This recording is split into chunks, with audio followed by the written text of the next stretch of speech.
Conectando, conectando. Conexión Segura, el podcast de SET Latinoamérica, tu enlace directo con el mundo de la ciberseguridad. Hola a todos y todas, bienvenidos una vez más a un nuevo episodio de Conexión Segura. Soy Juan Manuel Arán y estoy junto a Sonia Domínguez Weisbrod y Cristian Ali Bravo para meternos de lleno en una nueva investigación que realizó el equipo del laboratorio de SET Latinoamérica, en la cual queda al descubierto cómo actores maliciosos están apuntando a la infraestructura de empresas para el minado de criptomonedas.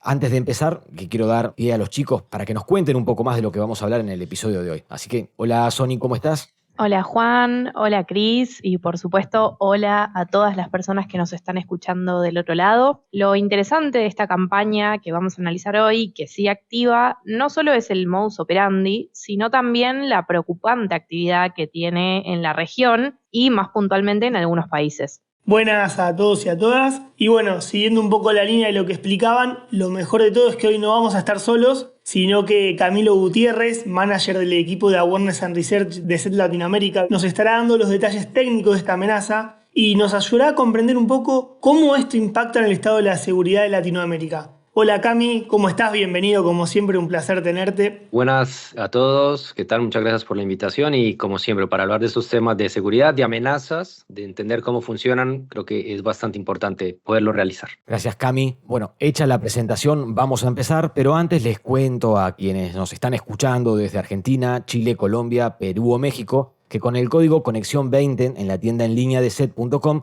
van a conseguir un 20% de descuento en la suscripción a SET Home Security Essential. Así que ahora sí, vamos con el tema de hoy. Para más información sobre el episodio de hoy, visita nuestro sitio web, eset.com/latam. También puedes visitar nuestro blog sobre ciberseguridad, willivsecurity.com/la-es. Conexión Segura, el podcast de SET Latinoamérica y tu enlace directo con el mundo de la ciberseguridad.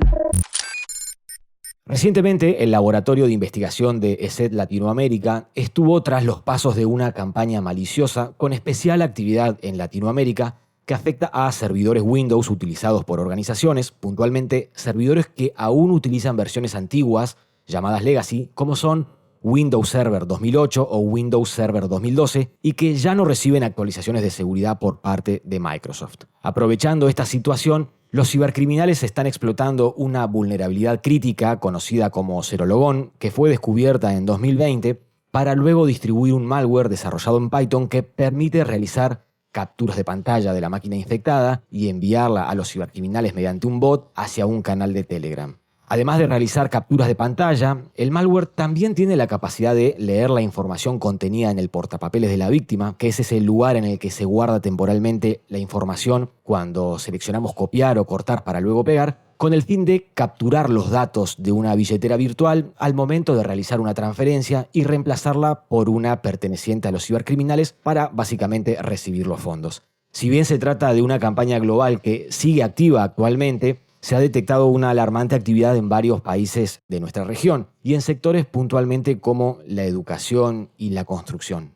Ante este contexto es inevitable remontarnos al capítulo anterior dedicado especialmente a impostealers, estos tipos de malware que roban credenciales y otro tipo de información personal. Pero para conocer un poco más en detalle sobre la actividad de esta amenaza en esta campaña, es que queríamos preguntarte, para dar inicio, es si nos podés contar un poco cómo surgió esta investigación, qué fue lo que les llamó la atención para poner la lupa en esta actividad. A ver, la verdad es que nosotros dentro del equipo de investigación de SET Latinoamérica lo que hacemos periódicamente es revisar cuáles son las detecciones que se ven en los clientes, las características que tienen, en qué entorno se dan. Y bueno, particularmente en este caso, el nombre de la detección de este código malicioso era un Python/psw.agent. Básicamente Python, obviamente el lenguaje de programación, y en el nombre de las detecciones de SET, el /psw, tiene que ver con códigos maliciosos que roban información de password, de contraseñas.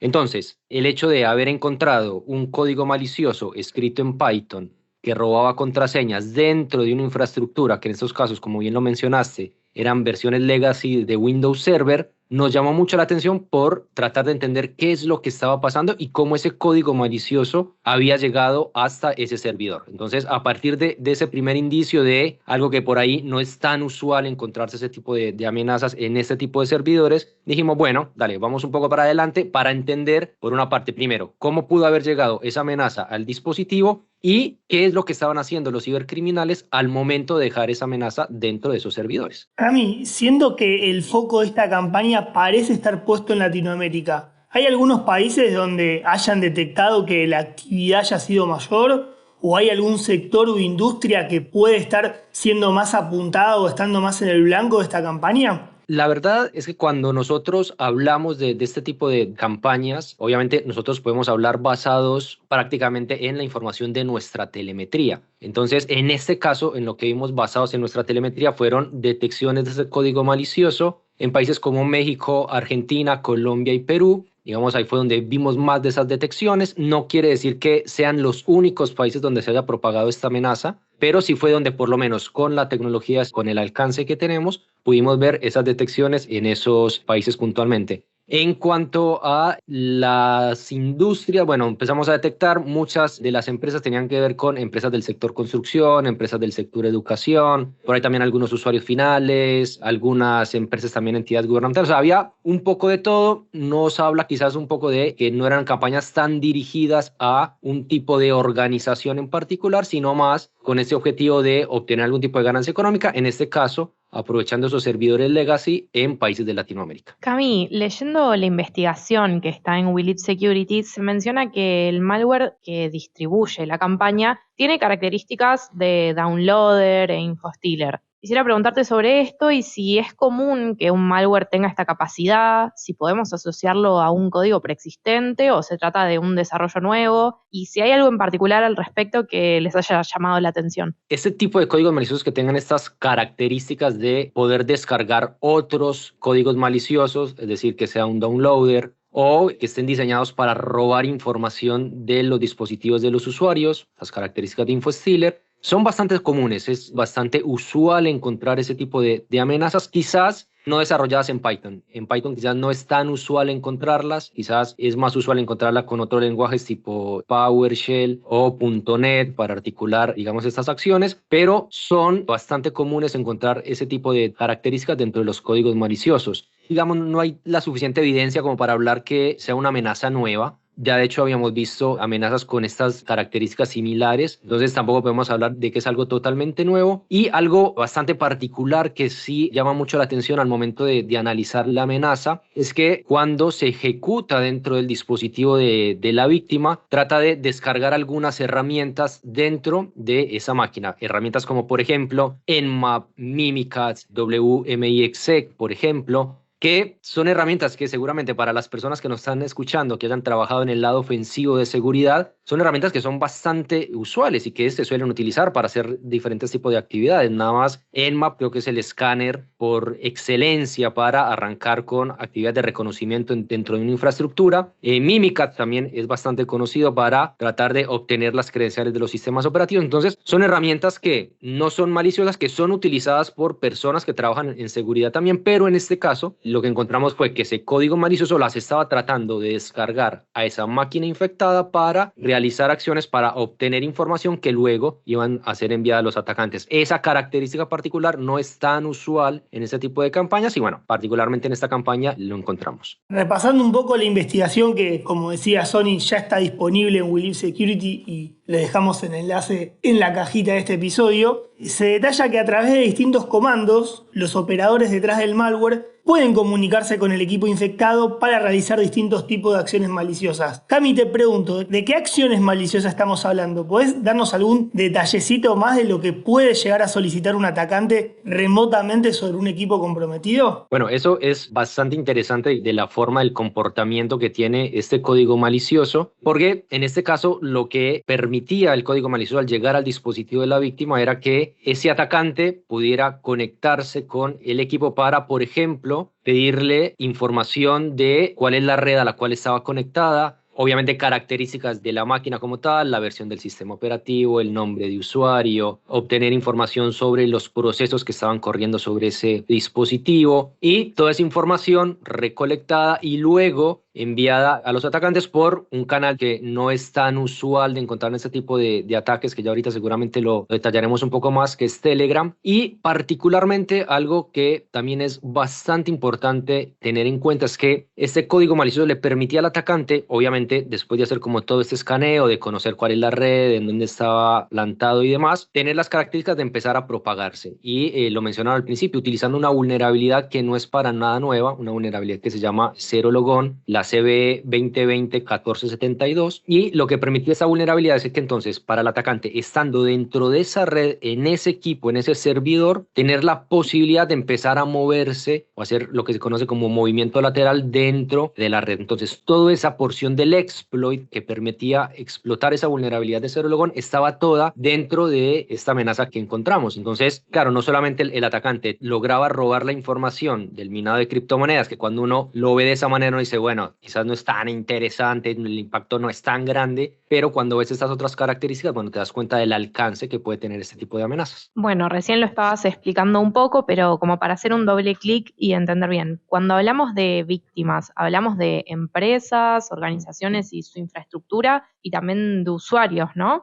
¿Cómo es que comprometen los servidores de las organizaciones? Bueno, aquí Sony tocas un punto bastante interesante porque el tema de la explotación de Zero Logon, de esta vulnerabilidad, era utilizada por los atacantes una vez que lograban estar dentro de esa víctima para tratar de propagarse por la red en la cual estaba ese servidor. Pero, claro, lo comentaba al principio, ¿cómo llegan esas amenazas a esos equipos, cierto? Esa es la parte que obviamente también nos interesa conocer. ¿Y qué pasa? En este caso, lo que empezamos a notar, obviamente, contactamos a los clientes para ver si nos podían dar un poco más de información, porque los datos que tenemos en la telemetría de SET son bastante escuetos, o sea, nos permite entender cuáles son las amenazas, qué características tienen y dónde se propagan, pero bueno, obviamente hay información de clientes que no podemos acceder, entonces ahí sí nos toca contactar a los clientes para entender cuál es esa infraestructura que tienen. Y cuando empezamos a analizar ese tipo de servidores, nos encontramos con servidores que tenían estas características de ser versiones legacy de Windows Server, de tener un montón de puertos abiertos, por ejemplo, puerto 88, el puerto 389, el 3389, que es RDP, vulnerabilidades como Eternal Blue, ¿cierto? Todas dentro de esos servidores, en este caso todos de empresas, digamos que fue de los que pudimos obtener algo de información. Y si bien no había la suficiente información dentro de esos servidores para determinar cómo habían accedido y cómo había llegado ese código malicioso a ser ejecutado dentro de esa infraestructura, el hecho de entender el tipo de servidor en el cual se estaba ejecutando toda la cantidad de servicios que estaban expuestos, bueno, nos dan una idea de que esos pudieron ser los puntos de acceso inicial que un atacante logra comprometer y de tener acceso al servidor para a partir de ahí empezar a propagarse por toda la red. Me quedé pensando en un poco lo que decías. Estas empresas de la construcción, entidades educativas y de demás sectores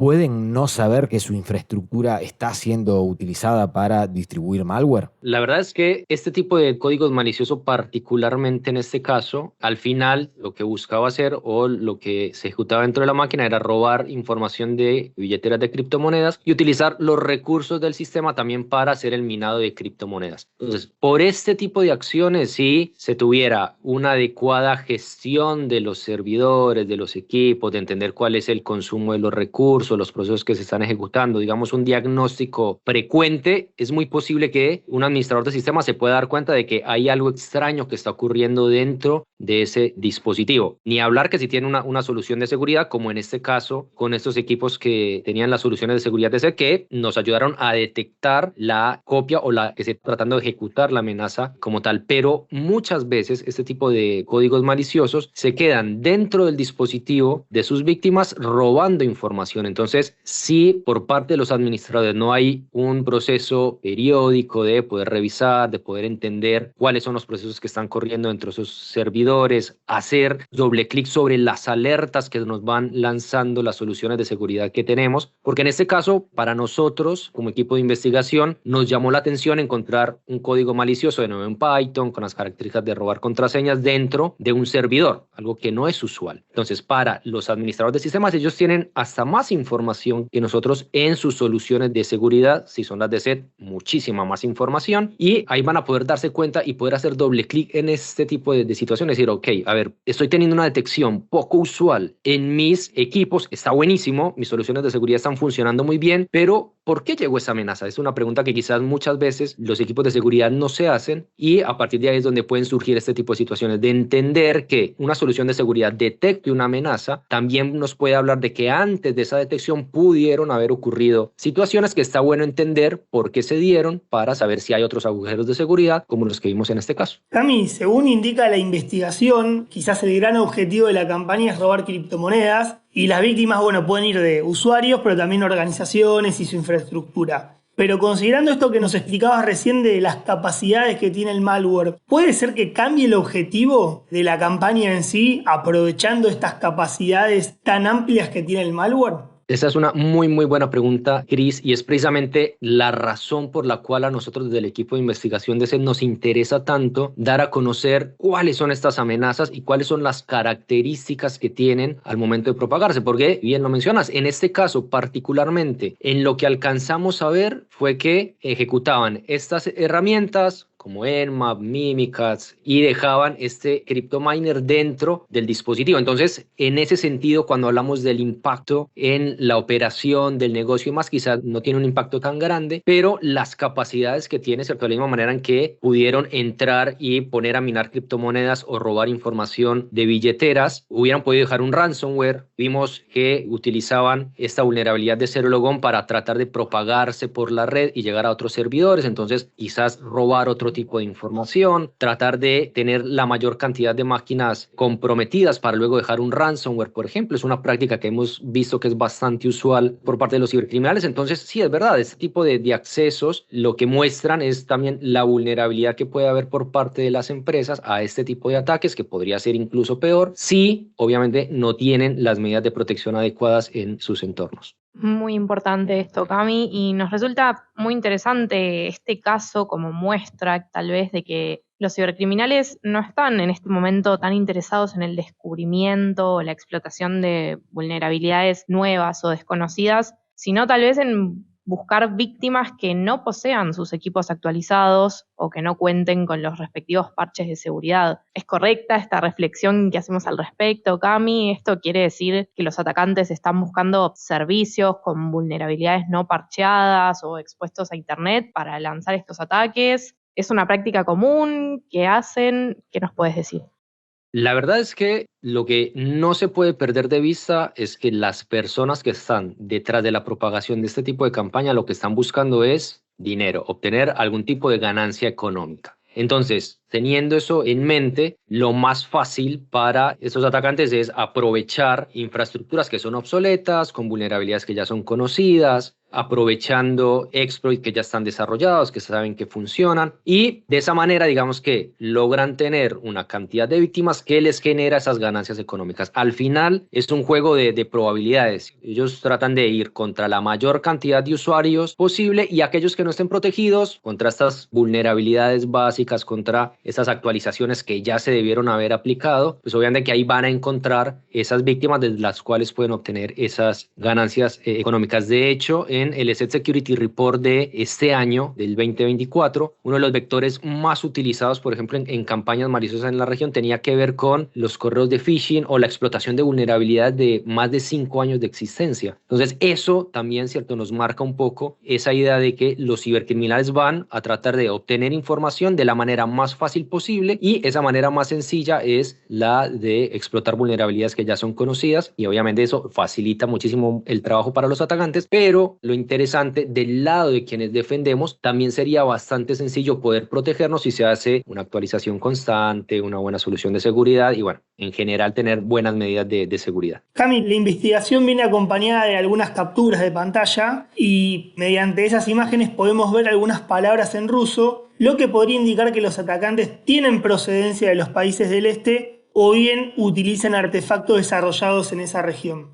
Dicho esto, ¿qué nos indica o qué lectura debemos hacer sobre que Latinoamérica sea el principal blanco de estos ataques? Digo, porque es interesante analizar el estado de las infraestructuras en la región y las posibilidades que evidentemente están teniendo los atacantes para vulnerarlas, ¿no? Sí, es una pregunta que es bastante interesante. Obviamente fue algo que encontramos al momento de analizar los códigos maliciosos y pensar en que son personas que están en algún otro lado por fuera de Latinoamérica. Y la verdad sí puede ser porque es una posibilidad. El tema de la atribución, de poder atribuir este ataque a un grupo en particular, en una ubicación en particular, siempre es la parte más compleja de este tipo de investigaciones, digamos, poder estar totalmente seguros de quiénes son los que están en la propagación. Entonces, no lo podemos asegurar. Lo que sí también hemos visto, por ejemplo, en algunos casos y en algunas otras campañas, es que muchas de los códigos maliciosos que se ven utilizándose en campañas asociadas con grupos que sí son de Latinoamérica tienen también muchas características de códigos maliciosos escritos por cibercriminales en Rusia o en Europa del Este. Entonces, digamos que se abre también esta posibilidad de que, los cibercriminales de la región empiezan a compartir información con los cibercriminales en cualquier otra parte del mundo. Y de ahí la importancia y la necesidad, y por eso siempre lo traigo más a lo que nosotros podemos hacer, es la necesidad de compartir, de entender cuáles son esas amenazas, porque los cibercriminales claramente entre ellos están colaborando y qué es lo que estamos haciendo nosotros también desde el punto de vista de la seguridad. Bueno, también deberíamos colaborar, poder poner en común cuáles son estas amenazas, cómo funcionan y estar un poco más preparados para evitar que esas infraestructuras en la región, esos equipos, esos servidores puedan ser susceptibles a un atacante, sea que esté en la región o sea que esté fuera de nuestros países. Muy interesante esto que decís, Cami, nos da un poco también una perspectiva de qué es el cibercrimen hoy y todas las organizaciones y cómo el rol que tienen entre ellos. Y un poco en relación indirecta quizás a esto, pero en la campaña se menciona al uso de Telegram como parte de la estructura, digamos, de los cibercriminales. Quería preguntarte puntualmente qué papel juega Telegram en este caso. Bueno, Telegram, una aplicación de mensajería que no es para nada maliciosa, pero que tiene ciertas características que lo hacen interesante para los cibercriminales poder exfiltrar la información. ¿Qué pasa? Que para exfiltrar la información obviamente necesitas algún tipo de conexión a internet, algún tipo de protocolo en el cual puedas sacar la información. Si lo haces por protocolos que son conocidos, no sé, tipo un HTTP, un FTP, un SMB, bueno, cualquier protocolo, pues va a ser quizás fácil que si del lado de esa víctima tienen algún tipo de solución de seguridad que esté monitoreando ese tráfico, lo puedan detectar fácilmente. Entonces, ¿qué es lo que empiezan a hacer los cibercriminales? Utilizan otro tipo de aplicaciones, en este caso Telegram, con sus características al momento de hacer la comunicación, que es una comunicación que va cifrada punto a punto y que además ofrece algunas características, ofrece una API particularmente para que desde un equipo se puedan hacer bots, se pueda enviar información, digamos que se pueda manejar, automatizar algunas de las características. Entonces, ¿qué es lo que aprovechan los cibercriminales? Esa característica que tiene esa amenaza, no necesariamente porque es una aplicación maliciosa, sino que por las características, por el diseño que tiene, le facilita un montón el trabajo a los cibercriminales. Y de hecho, en nuestro informe de tendencias de este año, hablábamos un poco de ese papel relevante que empiezan a tomar este tipo de aplicaciones de mensajería, como Telegram, por sus características, para el servicio o el abuso, mejor, por parte de los cibercriminales. Entonces, también importante considerar de nuevo este tipo de situaciones, que si en una infraestructura, de nuevo, estamos viendo tráfico que en este caso, por ejemplo, está relacionado con una aplicación como Telegram, y bueno, eso debería levantar un poco las sospechas por parte de los administradores si es que no se tienen aplicaciones que utilicen legítimamente ese tipo de protocolos. Entonces son situaciones importantes para tener en cuenta, puntos de alerta que está bueno considerar al momento de garantizar o de hacer la gestión de las infraestructuras en las empresas. Bueno, y ahora creo que después de semejante explicación, la audiencia está esperando que te hagamos esta pregunta. ¿Qué recomendaciones podemos tener en cuenta, y me refiero tanto a usuarios como a empresas, para poder prevenir estos ataques? Bueno, lo más importante y de donde se debe partir es reconocer que este tipo de amenazas existen y cómo están funcionando. ¿Qué pasa? Todavía hay muchas empresas que dicen, no, es que mi empresa es chica, no, es que mi empresa no es muy grande, es que no tengo tantos servidores. Y bueno, pensar de esa manera es lo que le deja más fácil el trabajo a los cibercriminales. Entonces, lo primero es, ojo, estos cibercriminales, este tipo de amenazas están acá, cada vez son más activos, cada vez las campañas también van evolucionando, entonces seamos cuidadosos. Y medidas de seguridad, primero, el tema de las actualizaciones, clave. Lo vimos tanto para el acceso inicial, aprovechando vulnerabilidades, protocolos expuestos, versiones de sistemas operativos ya bastante viejas, obsoletas. Dentro de la red también la explotación de vulnerabilidades como Zero Logon, vulnerabilidades para las cuales ya hay también actualizaciones. Entonces, muy importante mantener todos los equipos, todas las aplicaciones actualizadas a la versión más reciente. Eso obviamente va a cerrar muchísimo la brecha para que un atacante pueda tener acceso a esos dispositivos.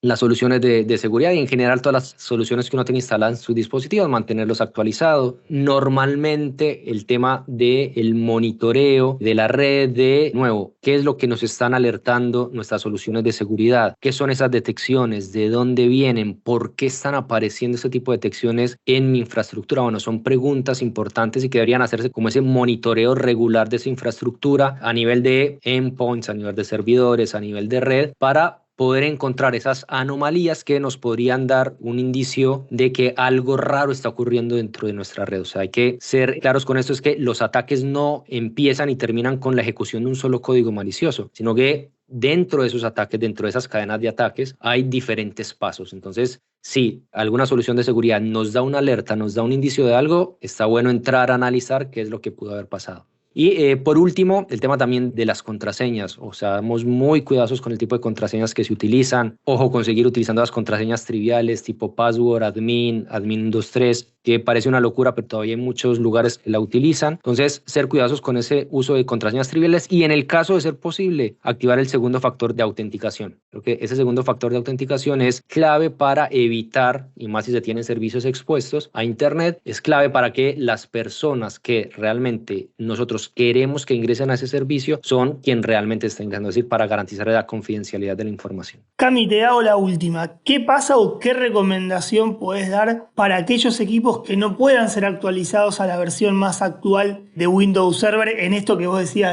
de la importancia de las actualizaciones? Ahí es, digamos, como un poco complicado. Lo primero, digamos, por parte de las empresas es plantearse y centrarse, bueno, ¿por qué tienen todavía esas versiones de esos sistemas operativos? ¿Qué es lo que impide hacer ese upgrade a versiones más recientes? Pueden ser varias razones, y me ocurren dos. Una, tema económico, ¿cierto? Actualizar a versiones nuevas, haciendo alguna actualización, haciendo algún licenciamiento de esas versiones. Puede ser costoso, es verdad, pero ahí hacer ese análisis de riesgo. Bueno, ¿cuánto me costaría a mí como empresa invertir en actualizar mi plantilla de servidores versus cuánto perdería mi organización si sufro un ataque de ciberseguridad, un ataque de seguridad que me robe información, que me exponga públicamente y demás? Eso por un lado, ¿cierto? Por el punto de vista económico. O también otra explicación puede ser el tema operativo, de tener aplicaciones que solamente funcionan en esas versiones de servidores o en esas versiones de tecnología. Bueno, de nuevo, hacer ese análisis de riesgo y decir, bueno, ¿cuánto me cuesta a mí como empresa planear una migración para montarme en nuevas versiones, en versiones más actualizadas de la tecnología y cerrar esas brechas de seguridad versus el hecho de que sufra un incidente de seguridad? Entonces ahí quizás va a ser muchísimo más fácil tomar esa decisión de si avanzar o no avanzar en este tipo de cosas. En últimas, es la empresa la que debe tomar esa decisión, si asume el riesgo o hace algo para corregirlo. Al final, pues obviamente es decisión de las empresas, pero lo importante es eso, que tomen esas decisiones informados, conociendo cuáles son los riesgos, que este tipo de amenazas existe, qué es lo que utilizan, qué es lo que aprovechan, y a partir de ahí pues obviamente poder ser conscientes de lo que se hace y siempre obviamente priorizando las actividades del negocio y siempre haciéndolo de manera segura.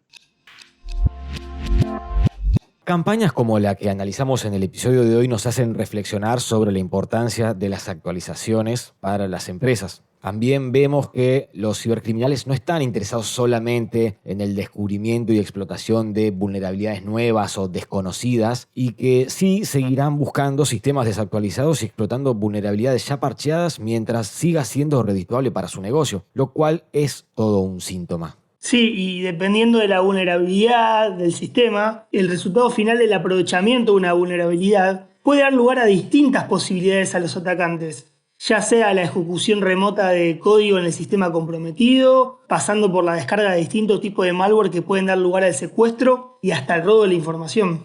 Para entender mejor el estado de la ciberseguridad en las empresas de la región, según una encuesta realizada por ESET, el 30% de las organizaciones de América Latina sufrió al menos un incidente de seguridad en el último año. Pero además, 1 de cada 5 empresas tampoco tiene la tecnología para asegurar que no recibió intentos de ataque, y más del 60% considera que no tiene presupuesto suficiente para la ciberseguridad.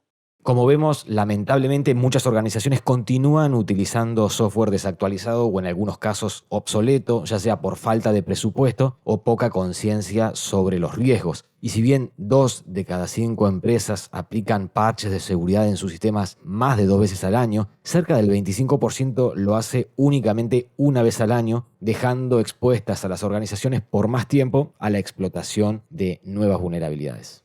Para finalizar, esperamos que hayan disfrutado de la temática de hoy y esperamos que nos dejen sus comentarios y sugerencias en la caja de comentarios de Spotify o que nos hagan llegar sus comentarios a través de nuestras redes sociales. Pueden encontrarnos en Instagram, Facebook y Twitter como ESETLA o en LinkedIn como ESET Latinoamérica. Nos vemos en el próximo episodio de Conexión Segura, el próximo mes, para hablar nuevamente sobre ciberseguridad.